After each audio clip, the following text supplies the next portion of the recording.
فجر کی نمازوں کے اندر امام کی آواز سے مسجد قنوت نازلہ سے گونجتی ہے۔ یہ رسول اکرم صلی اللہ تعالی علیہ وسلم کی سنت عظمہ ہے، آپ کی سنت عظیمہ ہے رسول اللہ صلی اللہ تعالی علیہ وسلم کی۔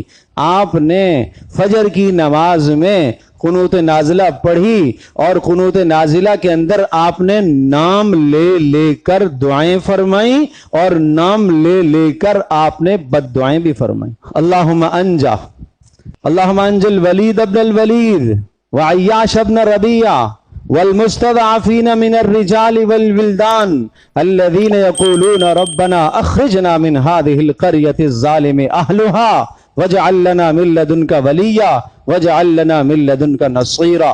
اے اللہ، آپ نے دعا فرمائی، نام لے کر کہا، اے اللہ ولید ابن ولید کو، عیاش بن ربیعہ کو، اے اللہ مشرکین مکہ کے تسلط میں جو آئے ہوئے ہیں، اے اللہ ان کو نجات عطا فرما، اور اے اللہ مکہ میں جو ضعفاء ہیں جو ہجرت نہیں کر سکے، اے اللہ ان کو مشرکوں کے شر سے محفوظ فرما۔ ادھر رسول پاک صلی اللہ تعالی علیہ وسلم کی ایک جماعت کو، صحابہ کی ایک جماعت کو جنہیں قرہ کہا جاتا تھا، ان کو جناب غدر اور دھوکہ کر کے کفار لے گئے اور جا کے قتل کر دیا۔ آپ نے ان کے لیے بھی بد دعا کی فجر کی نماز میں، اللہم علیک بالرعل زکوان وعصیہ۔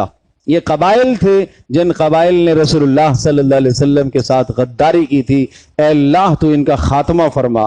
آپ نے نام لے لے کر ان کے لیے